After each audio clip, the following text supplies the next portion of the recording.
बहुत सी बार मेरे पास ये सवाल आता है कि अगर ये सब कुछ भगवान ने बनाया है तो भला भगवान को किसने बनाया है? If everything is created by God then who created God? क्योंकि बिना क्रिएशन के कुछ भी चीज एग्जिस्ट करना पॉसिबल नहीं है। तो इस सवाल को समझने के लिए सबसे पहले हमें ये समझना होगा कि हमारे जो सेंसेस हैं, हमारे जो देखने का सेंस है, हमारे जो सुनने के सेंसेस हैं, आँख है, नाक है, मुंह है, तो ये सब बहुत ही ज़्यादा लिमिटेड है। इनकी रीच जो है बहुत ज़्यादा लिमिटेड है। एग्जाम्पल के लिए बहुत ही फेमस एग्जाम्पल है कि जब हम एक स्पून को एक कांच के ग्लास में डालते हैं, फुल ऑफ वाटर के ग्लास में डालते हैं, तो हम देखते हैं कि वो चम्मच हमको बैंड दिखाई देता है, बट एक्चुअली में वो चम्मच बैंड नहीं है। It is refraction of light, जिसके कारण हमको ऐसा दिखता है कि वो स्पून बैंड हो चुका है। वैसे ही अगर हम रात के समय में अपने आसमान में देखें तो बहुत सारे सितारे दिखते हैं, लेकिन एक्चुअली में साइंटिफिकली प्रूवन है कि जितने भी स्टार्स हम रात में देख रहे हैं वो हमसे इतना दूर हैं कि उनकी लाइट जब हम तक पहुंचती है तब तक उनका एग्जिस्टेंस ही खत्म हो चुका है। मतलब हम जिन चीज़ों को देख रहे हैं वो एक्चुअली में एग्जिस्ट ही नहीं कर रही हैं। जिन स्टार्स को हम आज देख रहे हैं हो सकता है कि वो एग्जिस्ट ही ना करते हों। मिलियंस ऑफ ईयर्स निकल चुके हों उस बात को जब उनकी लाइट हमारे अर्थ तक पहुंची, और आज हम देख रहे हैं तो हमें लग रहा है कि वो चमक रहे हैं, लेकिन एग्जिस्ट वो कर ही नहीं रहे। तो इससे हम ये देख सकते हैं कि हमारे जो सेंसेस हैं बहुत ज़्यादा लिमिटेड हैं, और हम हर चीज़ के कंक्लूजन को केवल अपने भौतिक इंद्रियों पे या मटेरियल सेंसेस पे नहीं छोड़ सकते कि हमने जो देख लिया वही ट्रू है, हम जो सुन रहे हैं वही ट्रू है, या हम जो सूंघ रहे हैं, हम जो फील कर रहे हैं, स्पर्श कर रहे हैं, वही सच है। तो हमारे सेंसेस की लिमिटेडनेस को हमको ध्यान में रखते हुए ये समझना होगा कि अब हम जिस टॉपिक पे बात करने वाले हैं वो कोई मटेरियल टॉपिक नहीं है, वो है स्पिरिचुअल टॉपिक। वो भगवान कृष्ण की बात कि भगवान को भला किसने बनाया, और अगर भगवान को किसी ने नहीं बनाया तो वो एग्जिस्ट कैसे कर रहे हैं। तो ये समझने के लिए हमको ये समझना होगा कि spirituality is the science of soul. आत्मा और परमात्मा का विज्ञान है, हम सभी जानते हैं। तो atma is more subtler than intelligence and mind.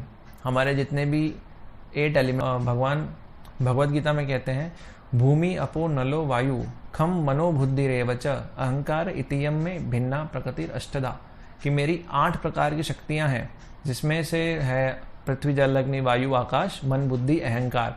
तो उसमें हम देखते हैं कि जो मन बुद्धि अहंकार है ये सटल चीज़ें हैं, ये तीनों सटल हैं, और बाकी 5 जो हैं वो ग्रॉस चीज़ें हैं। तो हमको ये समझना होगा कि जो साइंस हम जिस बारे में बात करने वाले हैं, आत्मा के बारे में, स्पिरिचुअलिटी के बारे में, ये मन बुद्धि अहंकार से भी सटल है, हम इसको फील भी नहीं कर सकते। तो इसलिए हमको ये समझना होगा कि हमारे इंद्रियों के परे की बात है, तो हम चाह कर भी इस चीज़ को समझ नहीं सकते। भगवान भगवद गीता में क्लियरली बता रहे हैं कि 8 एलिमेंट से ये जगत मैंने बनाया है। और फिर दूसरी जगह भगवान कहते हैं, परस्तस्मात् तु भावन्यो व्यक्तो व्यक्तात् सनातना, कि इस जगत के परे भी एक जगत है, भाव अन्यो, एक अनदर नेचर है, स्पिरिचुअल नेचर है, जो कि सनातन है। व्यक्तो व्यक्तात् सनातना, वो अव्यक्त है, अनमैनिफेस्ट है, लेकिन इटर्नल है। तो अब हम सोचेंगे कि किसी ने उस चीज़ को बनाया होगा तो उसका एक टाइम होगा बनने का, तो वो इटर्नल कैसे हो सकती है? इसलिए भगवान कह रहे हैं कि वो अनदर नेचर है, एक स्पिरिचुअल नेचर है, हमारी बुद्धि से परे की बात है, जो हम इसको नहीं समझ सकते। हमको स्पिरिचुअलिटी के बारे में समझने से पहले ये समझना होगा कि सबसे पहले आती है थ्योरेटिकल नॉलेज, और थ्योरेटिकल नॉलेज से भी पहले आती है फेथ। सबसे पहले हमारे अंदर फेथ होनी चाहिए। भगवान भगवद गीता में कहते हैं, तद विधि प्रणिपातेन परिप्रश्नेन सेवया तद विधि प्रणिपात, सरेंडर टू द गुरु। सबसे पहली क्वालिफिकेशन है फेथ। सबसे पहले हमको फेथ होना चाहिए। उसके बाद हम जब गुरु से हम्बल भाव से जब क्वेश्चन करते हैं, इंक्वायरी करते हैं, तो वो हमें ज्ञान देते हैं, नॉलेज देते हैं। तो ये थ्योरेटिकल नॉलेज हम रिसीव करते हैं। लेकिन इस थ्योरेटिकल नॉलेज को रिसीव करने के बाद जो गुरु हमें प्रोसेस देते हैं, जो वैदिक स्क्रिप्चर हमें प्रोसेस देते हैं कि हमें डेली रीडिंग करनी है, हियरिंग करनी है, जल्दी उठना है, सात्विक भोजन लेना है, भगवान के नाम का जप करना है, एक साधना मेंटेन करनी है, तो इस प्रोसेस से ये थ्योरेटिकल नॉलेज रियलाइजेशन में बदलती है, और फिर हम चीज़ों को वास्तविकता में देख सकते हैं। भगवान भगवद गीता के 10वें अध्याय के 10वें श्लोक में कहते हैं, ददामि बुद्धि योगम तम, कि जो मेरी सेवा में लगे हुए हैं, जो इस प्रोसेस में लगे हुए हैं, उनको मैं एस परमात्मा बुद्धि देता हूँ समझने की इन चीज़ों को। हालांकि बहुत सिंपल है, इसमें कुछ भी इतना हार्ड एंड फास्ट नहीं है समझने के लिए, लेकिन फिर भी लोग नहीं समझ पाते हैं। क्यों? क्योंकि भगवान कह रहे हैं कि ये इंटेलिजेंस मैं देता हूँ समझने की। तो इसलिए बहुत ज़रूरी है कि सबसे पहले हम बहुत सारी चीज़ें हमारी लाइफ में ट्राई करते हैं ना, कि चलो इसको भी ट्राई कर लेते हैं, ये बिज़नेस भी ट्राई करके देख लेते हैं, ये साइड हसल ट्राई कर लेते हैं, ये कंपनी का स्टॉक अच्छा है इसको परचेस करके देख लेते हैं, ये सॉन्ग बहुत अच्छा है इस पर रील बना के देख लेते हैं। बहुत सारे एक्सपेरिमेंट हम करते रहते हैं। ये खाने की डिश अच्छी लग रही है, इसको बना कर देखते हैं, इसको ट्राई करते हैं कैसा है। रेस्टोरेंट में जाते हैं तो कोई डिश अलग न्यू दिखती है तो इसको ऑर्डर करते हैं, इसका टेस्ट देखते हैं कैसा है। तो हम ह्यूमन नेचर है, हम डिफरेंट चीज़ें ट्राई करना चाहते हैं। तो क्यों ना एक बार जस्ट फॉर अ ट्राई इस प्रोसेस को फॉलो किया जाए।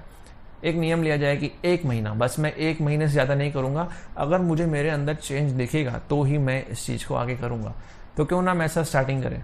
सबसे पहले हम जानें, सबसे पहले हम फेथ के साथ जानने का प्रयास करें कि भगवान है क्या, हम कौन है, हमारा रिलेशनशिप क्या है, भगवान ने कैसे क्रिएशन करी और कैसे भगवान क्रिएशन से पहले एग्जिस्ट करते हैं, उनको किसी ने नहीं बनाया। इस फेथ के साथ जब हम उस प्रोसेस में आते हैं, उस प्रोसेस को फॉलो करते हैं, तो धीरे धीरे ग्रेजुअली हमको ये चीज़ रियलाइज़ होती है। इसी को रियलाइजेशन कहते हैं। किसी पेड़ के नीचे बैठ के या किसी नदी के बाहर बैठकर 1 सेकंड में रियलाइजेशन आना ये पॉसिबल नहीं है।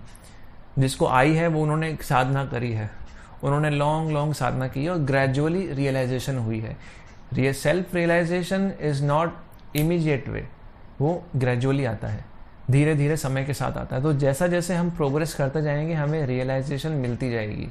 तो इसलिए मैं यही कहूँगा कि इस प्रकार के सवाल करने से पहले आप ये समझिए कि हमारी क्वालिफिकेशन क्या है। क्या भगवान इतने सस्ते हैं कि वो हमको ऐसे ही समझ में आ जाएंगे? तो मैं यही कहूँगा लास्ट में कि अपने मन और मटेरियल सेंसेस के बाहर भी कुछ हो सकता है, इस चीज़ को एक्सेप्ट करना चाहिए कि हम जो जानते हैं वास्तविक सच्चाई उससे कहीं बाहर हो सकती है। हम जो देख रहे हैं, हम जो सुन रहे हैं, वास्तविक रियलिटी इससे कहीं परे हो सकती है। तो इसी के साथ मिलते हैं आप सबसे अगली वीडियो में। होप करता हूँ कि आपको ये वीडियो जो मैंने थोड़ा बहुत आपको बताया आपको हेल्प मिली होगी। हरे कृष्णा।